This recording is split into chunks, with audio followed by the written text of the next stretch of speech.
قضا عن كل ذي عون ونصر تفرد ذو الجلال وذو المعالي. عون په معنا د اعانت او مدد سره ده، نصر سره ده. دلته عون په معنا د نصرت سره ده. خلق وایي تفرد بالامر اذا قام به من غیر مشارک. تفرد بالامر ای توحد به. تفرد بالامر دا سړی په کار کې یوازې کار پر کافي ده. اذا قام به ده په خپله باندې کافي ده لپاره د دې عمل. من غیر مشارک، الله شریک نه لري، شریک نه لري. دا لغت ده. دلته هم ده الله پاک عون نه پاک، اعانت نه، مدد نه، متفرد ده. تفرد بذاتی و صفاتی. الله متفرد ده په ذات کې، په صفاتو کې. بل څه فرق نه، هم صفات الذات او صفات الافعال. نو الله مدد نه غواړي چې ده متفرد ده. په هر کار کې الله متفرد، په ذات کې متفرد یکتا، په صفاتو کې متفرد، په صفات الذات کې متفرد، په صفات الافعال کې متفرد. نو شرک رب په حق کې محال ده. دا معنا چې الله لکه څنګه منزه ده نساء نه اولاد ده. نساء نه پاک ده، اولاد نه پاک ده، چې دا سمات المخلوق دي. دا مخلوقیت ده، حاجات دي، نقایص دي. نقایص نه الله پاک ده. داسې الله منزه ده، معین ناصر، مددگار. الله مددگار نه غواړي. من العباد فی البلاء، په مصیبتونو کې الله مددگار نه غواړي. عبادونه چې عبادونه مدد غواړي، مصیبتونه دفع کوي. فإن الله غنی عن العالمین. الله عالمین نه، هر عالم نه الله بے پروا ده، محتاج نه. او الله فرمایي وقل الحمد لله الذي لم يتخذ ولدا ولم يكن له شريك في الملك ولم يكن له ولي من الذل وكبره تكبيرا. الله داسې ذات ده. الحمدلله ټول عظمت الله سره، بل چا سره ستر ټول مخلوق ده. نو بیا الله مدد ته ولې محتاج؟ لم يتخذ ولدا ولم يكن له شريك. الله نه ده محتاج اولاد ته، انا الله پر اولاد سره. ځکه الحمدلله ټول عظمت الله سره. بیا اولاد ته څنګه محتاج ده؟ ان الله شریک شته. ځکه الحمدلله ټول صفات الذات والافعال ټول الله سره، ټول عظمت الله سره، ټول کمالات الله سره. بیا څنګه الله پر شریک راغلی؟ رب العالمین خدای دې.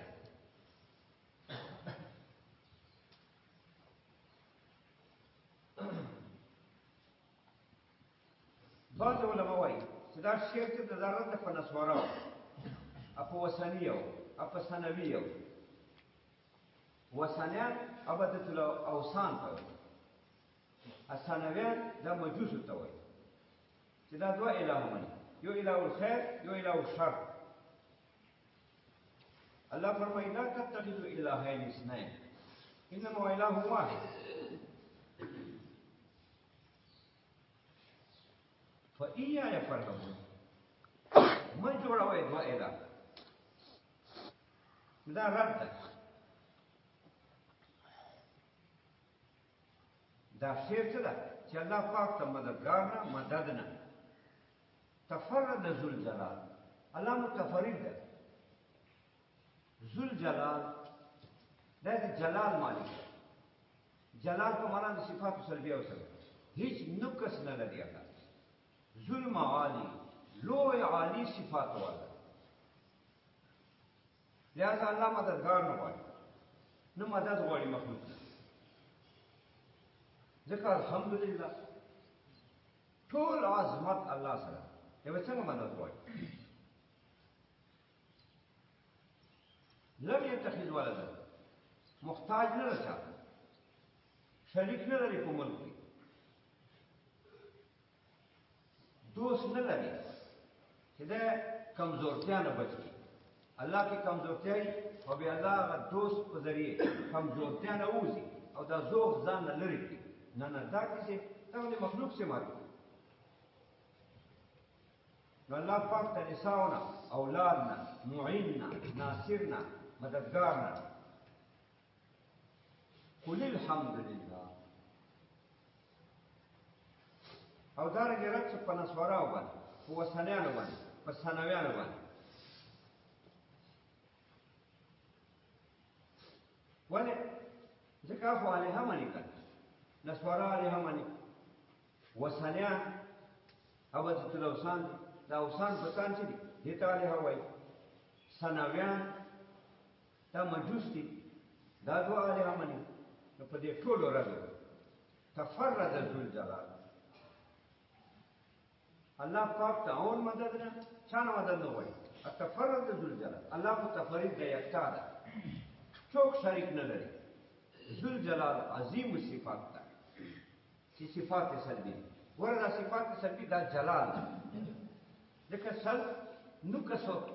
سلب کو نقص لري کوي عیب لري کوي الله سبحانه دا سے ذات تا چې نقایص او عیبونه الله پاک کی ممتنع دي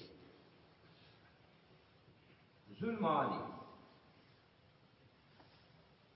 لوی مرتبه والا لوی صفات والا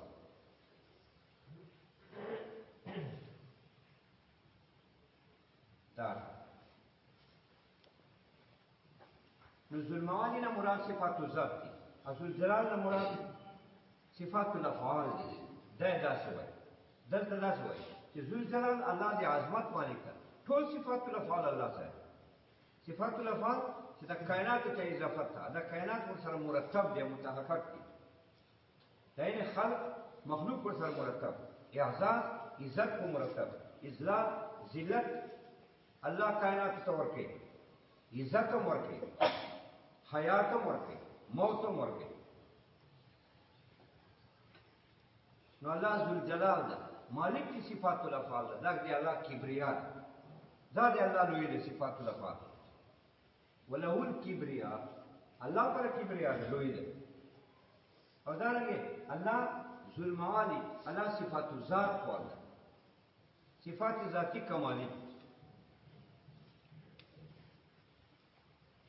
قضا عن كل ذي عون ونصر الله پاک تا ہر صاحب عون و نصر نہ مدد صاحب مدد نہ اللہ پاک تا مدد چالو نہ وڑ تفرد ذو الجلال و ذو المعالی اللہ متفرد دا فذات کی صفات کے یکتا دا شریک دا ذو الجلال و ذو المعالی مالک کی صفات فیلی او دا دی کبریا ذو المعالی مالک کی صفات ذات یو دا